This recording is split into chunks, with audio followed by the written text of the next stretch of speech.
Hello friends, मैं फिर से आ चुका हूं आप लोगों के लिए एक नए एपिसोड के साथ। तो हेलो गाइस, मैं हूं राज और आप लोग देख रहे हैं राज द स्टोरी। तो आज का वीडियो शुरू करने से पहले मैं आप लोगों को बता दूं, अगर आप लोग चैनल पर नए आए हो तो प्लीज़ चैनल को लाइक सब्सक्राइब एंड कमेंट जरूर कर देना। तो शुरू करते हैं आज का स्टोरी, तब तक के लिए बाय बाय। CH 214 स्कूल का गेट टुगेदर। द्वारिका का अग्निहोत्री मैंशन आज लोगों के शोरगुल से भर चुका था। सुबह सुबह घर में ऐसी हलचल सुनकर शौर्य और अद्विका की गहरी नींद खुल गई और वो दोनों तुरंत तैयार होकर बाहर आ गए। उन्होंने देखा कि घर की सभी औरतें किचन में बिजी हो गई थी। उन सबके बीच सबसे ज्यादा रागिनी आगे बढ़कर काम कर रही थी। आज उसके चेहरे पर खुशी साफ साफ दिखाई दे रही थी। जब शौर्य ने अपनी माँ का ये बदला रूप देखा तो उसे थोड़ा अजीब लगा, लेकिन तभी अद्विका ने उसके कंधे पर हाथ रखा और बोली, भले आंटी ने पहले तुम्हारे साथ कैसा भी बर्ताव किया हो, पर जब से उन्होंने तुम्हें अपनाना चाहा है उन्हें हर बार तुमसे नफरत ही मिली थी, पर कल रात की तुम्हारी उनके लिए फिक्र की बातें उनके अंदर एक नई उम्मीद जगा चुकी है और उसी की उन्हें आज बहुत ज्यादा खुशी हुई है। वैसे भी आंटी इतनी भी बुरी नहीं है, वरना उन्होंने 10 दिनों तक आर्या का सीक्रेटली ख्याल नहीं रखा होता। ये सुनकर शौर्य का चेहरा काफी गंभीर हो गया। पर तभी अद्विका अपनी बात को आगे बढ़ाते हुए बोली, मुझे पता है कि तुम क्या करने की कोशिश कर रहे हो, पर मैं चाहूं कि तुम ऐसा मत करो और उनकी इस नई उम्मीद को ना तोड़ो। उन्होंने जो दर्द और तकलीफ तुम्हें 20 सालों तक दी थी, वो पूरी तकलीफ उन्होंने खुद को इन पिछले दिनों में दी है। इसीलिए मैं चाहूंगी कि तुम अब अपना पूरा गुस्सा थूक दो और उन्हें अपनाओ मत, पर उन्हें ठुकराने की कोशिश भी मत करना।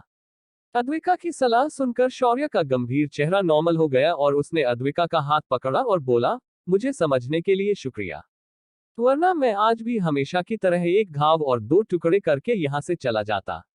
अद्विका ने मुस्कुराकर शौर्य का गाल खींचा और उसके साथ नीचे उतरकर मेन हॉल में आ गई। अद्विका बाकी औरतों के साथ किचन में चली गई और वहां उनके साथ हंसकर बातें करने लगी। घर के सभी औरतों को अद्विका का ये बर्ताव बहुत अच्छा लगा। इधर शौर्य भी सोफे पर बैठकर न्यूज़पेपर को पढ़ रहा था। कुछ ही देर में दुष्यंत और उसके बैग दोनों चाचा भी वहां आ गए। शौर्य को देखकर उनकी सांसें अटक गई थी। उन्हें शौर्य से अब सिर्फ डर लगता था। तभी शौर्य ने उन्हें देखा और उन्हें गुड मॉर्निंग विश किया। वो लोग हैरानी भरे भाव से शौर्य की इस विश का गुड मॉर्निंग कहकर जवाब देते हुए बैठ गए। तभी दीनानाथ भी अपने एक नौकर के साथ वहां आए। उनकी तबीयत भी अब एकदम चुस्त और तंदुरुस्त लग रही थी।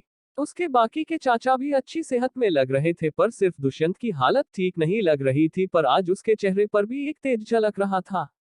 शौर्य ने दीनानाथ को भी ग्रीट किया और फिर बिजनेस और यहाँ वहां की बातें उसने उनसे पूछी, जिसका उन लोगों ने बिना संकोच के साथ जवाब दिया।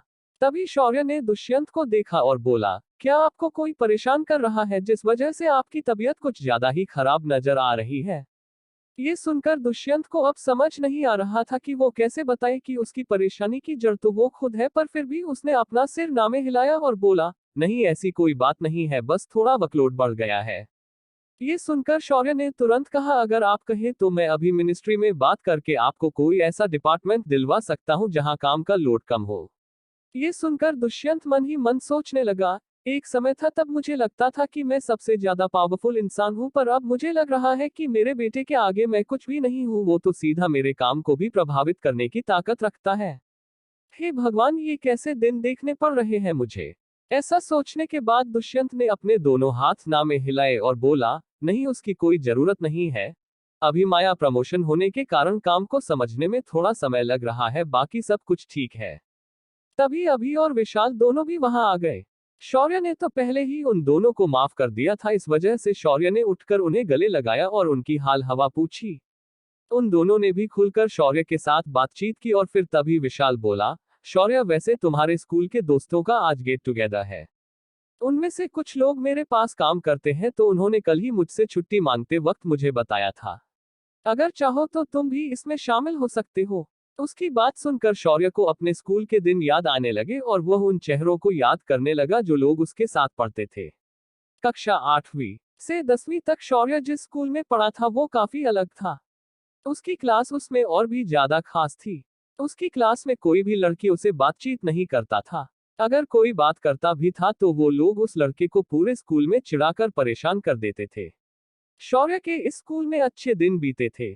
भले परिवार में उसे परेशानी झेलनी पड़ी थी, पर स्कूल में वह अपने क्लासमेट्स को दिन भर देखकर ही शौर्य खुश हो जाता था, क्योंकि यहाँ भी उसने कोई दोस्त नहीं बनाए थे। यहाँ जो लोग उसके साथ बात करते थे वो सिर्फ काम के सिलसिले में ही बात करते थे, वरना वो सभी लोग शौर्य के साथ बात करना टालते थे। उनके टीचर भी शौर्य की इतनी फिक्र नहीं करते थे। भले शौर्य अग्निहोत्री परिवार से था, पर उसे उस वक्त कोई भी अपना नहीं मानता था। इसी वजह से शौर्य की स्कूल लाइफ भी काफी बोरिंग थी। उसके पहले स्कूल में अभी और विशाल ने उसे तंग किया था, तो उसने इस स्कूल में दादी से मिन्नतें करके एडमिशन किया था। इसीलिए इस स्कूल के 3 साल शौर्य को अपने जिंदगी के सुनहरे दिन लगते थे, क्योंकि यहाँ कभी कभी बुली किया गया, मगर इस हद तक नहीं जिस हद तक उसे पहले स्कूल में किया गया था। शौर्य ने फिर एक गहरी सांस ली और विशाल से उन 2 लोगों के नाम पूछकर उनके नंबर लिए। उन दोनों लड़कों के नाम जिग्नेश और तपन था। शौर्य को उनके नाम सुनते ही उनके वो मासूम चेहरे याद आए। वो दोनों स्कूल में भी जोड़ी में रहते थे। वो दोनों अनसेपरेबल थे। आज भी वो दोनों एक साथ है, इस बात से शौर्य को भी सरप्राइज हुआ। शौर्य ने अपना मोबाइल निकाला और जिग्नेश को फोन लगाया। कुछ रिंग जाने के बाद दूसरी तरफ से आवाज आई, हेलो कौन? ये सुनकर शौर्य ने इस तरफ से कहा, हेलो जिग्नेश भाई, केम छो? मैं शौर्य बोल रहा हूँ, तुम्हारा क्लासमेट। दूसरी तरफ जब जिग्नेश ने शौर्य का नाम सुना तो वो शौर्य को याद करने लगा, लेकिन बहुत देर तक याद करने के बाद भी उसे शौर्य याद नहीं आया। तब शौर्य हंसते हुए बोला, अरे भाई, मुझे पता है कि मैं तुम्हें याद नहीं आऊंगा, क्योंकि मैं कभी क्लास में ज्यादा बात नहीं करता था। मैं वही हूँ जो बीच के बेंच पर उस काले नीलेश के साथ बैठता था। मैं वही हूँ जिसने अचानक बोर्ड एग्जाम में स्कूल में टॉप किया था। अब तो याद आया तुम्हें। तभी जिग्नेश चिल्लाते हुए बोला, अबे तू वो जूनियर जी जिसने अचानक टॉप किया था और सभी को हिलाकर रखा था। तुझे कैसे भूल सकते हैं, तू वही चुपरुस्तम शौर्य है जो अचानक सभी को सरप्राइज करके चला गया था। वो छोड़ और बता, तो कहाँ है अभी? ये सुनकर शौर्य बोला, अरे बस ऐसे ही जिंदगी कर रही है। मैं अब मुंबई रहता हूँ, वहाँ छोटा सा बिजनेस है अपना। आज मैं द्वारिका आया था तो मेरे बड़े भाई ने तुम्हारा नंबर दे दिया। तुम मेरे बड़े भाई को अच्छे से जानते होगे, वो तुम्हारा वही बॉस है जिससे तुमने आज छुट्टी ली है। शौर्य की बात सुनकर जिग्नेश को खुशी हुई, पर जब उसे पता चला कि उसके कंपनी का मालिक विशाल अग्निहोत्री शौर्य का बड़ा भाई है, उसका रवैया बदल गया और बोला, ओह, तो आप विशाल सर के भाई है। ये तो बड़ी अच्छी बात है। आप भी हमारे गेट टुगेदर में आ सकते हो। शौर्य को तुरंत एहसास हुआ कि जिग्नेश का उसके साथ बात करने का लहजा तुरंत बदल गया था। शौर्य ने तुरंत हंसते हुए जिग्नेश से कहा, अरे जिग्नेश भाई, मैं तुम्हारे लिए सिर्फ शौर्य हूं, मुझे इतनी रिस्पेक्ट देने की जरूरत नहीं है। मैं इस गेट टुगेदर में जरूर आऊंगा, बस मुझे एड्रेस मैसेज कर देना। शौर्य बात सुनकर जिग्नेश को अच्छा लगा कि शौर्य को किसी भी बात की घमंड नहीं है। उसने तुरंत वेन्यू का एड्रेस शौर्य को सेंड कर दिया। जिग्नेश के साथ बात करने के बाद शौर्य ने देखा कि उसके मोबाइल पर जिग्नेश का मैसेज भी आ चुका है। गेट टुगेदर का इवेंट शहर के एक बड़े होटल में रखा गया था। पार्टी का समय शाम 7 बजे का था। उसके बाद शौर्य ने अपने भाइयों के साथ इधर उधर की बातें की और सभी के साथ बैठकर पेट भर के नाश्ता किया। आज रागिनी ने उसके पसंद की सब्जी बनाई थी जो उसे अद्विका ने बताई थी। शौर्य ने सुबह का नाश्ता किया और फिर रागिनी को देखते हुए कहा, आज नाश्ता काफी अच्छा बना था। शौर्य की ये छोटी सी तारीफ रागिनी का पूरा दिन बनाने के लिए काफी थी। उसके चेहरे पर एक बड़ी मुस्कान आई और वह खुश होकर अपने काम पर निकल गई। आज रागिनी एकदम पहले की तरह तैयार होकर काम पर जा रही थी। पिछले कुछ दिनों में उसने सजना संवारना बिल्कुल छोड़ ही दिया था, लेकिन आज शौर्य की इन छोटी छोटी बातों से वह बेहद खुश थी। कुछ देर बाद घर के सभी लोग अपने अपने काम पर निकल गए। उनके जाने के बाद शौर्य अद्विका को लेकर द्वारिका घूमने ले गया था। शाम तक द्वारिका के विभिन्न जगहों की सैर और शॉपिंग करने के बाद शौर्य और अद्विका वापस घर आए। घर आते ही दोनों तुरंत तैयार होकर पार्टी की जगह के लिए निकल गए। शाम के 7 बज गए थे और दिन ढल चुका था और गुलाबी ठंड के साथ रात का आगमन हो चुका था। होटल के बाहर धीरे धीरे लोगों की भीड़ बढ़ने लगी थी। इसी भीड़ के बीच शौर्य और अद्विका भी होटल में एंटर हुए। उन्होंने रिसेप्शनिस्ट से पार्टी हॉल का पता पूछा और दोनों उस तरफ निकल गए। जब वे दोनों पार्टी हॉल में पहुंचे तो अचानक सभी की नजरें अद्विका और शौर्य पर पड़ी, लेकिन ज्यादातर लोग अद्विका को ही देखे जा रहे थे। अद्विका ने आज चमचमाती लाल रंग की साड़ी पहनी थी। वह इस आदि में गालव की खूबसूरत लग रही थी। उसके गले का मंगलसूत्र और उसके माथे का सिंदूर साफ दर्शा रहा था कि वो एक शादीशुदा औरत है। तभी जिग्नेश ने तुरंत कहा, अरे शौर्य, इधर आओ। जिग्नेश की आवाज सुनकर शौर्य ने उसकी ओर नजारे घुमाई। उसने देखा कि एक दुबला पतला लड़का उसकी ओर देखकर हाथ हिला रहा था और उसके बगल में उसका दोस्त तपन भी था। शौर्य अद्विका का हाथ पकड़कर सभी के जलन भरी नजरों के सामने से जिग्नेश के पास गया। जिग्नेश ने शौर्य से कहा, भाई तू तो पहचान में नहीं आ रहा है, कितना बदल गया है तू। तभी शौर्य ने कहा, मैं तो बदल गया पर आज भवती और तपन एक साथ है ये देखकर मैं हैरान हूँ। क्या तुम्हारी दोस्ती सिर्फ दोस्ती है या दोस्ताना भी है? ये सुनकर तपन बोला, मुझे पता है कि आज भी तुम लोग ऐसा ही सोचते हो, पर बता दूं कि हम दोनों की शादियां हो चुकी है और अब हम दोनों भी बच्चों के पिता हैं, तो अब ये सवाल पूछना ही नहीं बनता। तभी शौर्य हंस पड़ा और बोला, हाँ तुमने सही कहा, अगर ऐसा ना होता तो तुम दोनों ही शादी कर लेते। शौर्य का मजाक चल ही रहा था तभी उसके हाथ में खिंचाव महसूस हुआ और उसे याद आया कि उसने अद्विका का इंट्रोडक्शन तो करवाया ही नहीं। उसने अद्विका की ओर इशारा करते हुए कहा, ये मेरी पत्नी अद्विका है जो एक डॉक्टर है। ये सुनकर उन्होंने अद्विका को प्रणाम किया। अद्विका ने भी उन्हें चाँद जोड़कर प्रणाम किया। शौर्य और उनकी बातें चल ही रही थी तभी दरवाजे से एक हैंडसम लड़का और उसके साथ एक खूबसूरत लड़की हाथों में हाथ डालकर अंदर आए।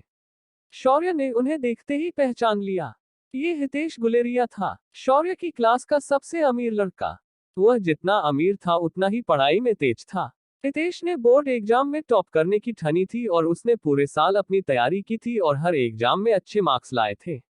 पर उसकी पूरी की पूरी मेहनत तब धरी रह गई जब शौर्य ने उसके पीछे से आकर पहला स्थान हासिल कर किया और उसे दूसरे स्थान पर ही खुश होना पड़ा था। हितेश की ओर इशारा करते हुए जिग्नेश बोला, शौर्य ये वही है जिसे तुमने सबसे ज्यादा नाराज किया था पहला नंबर लेकर। ये उस दिन स्कूल के सभी टीचर से झगड़ा करने बैठा था। उसके बाद उसने अपनी रीचेकिंग की अर्जी भी डाल दी थी मगर उसका स्कोर बढ़ने की बजाय 4 अंकों से कम हो गया।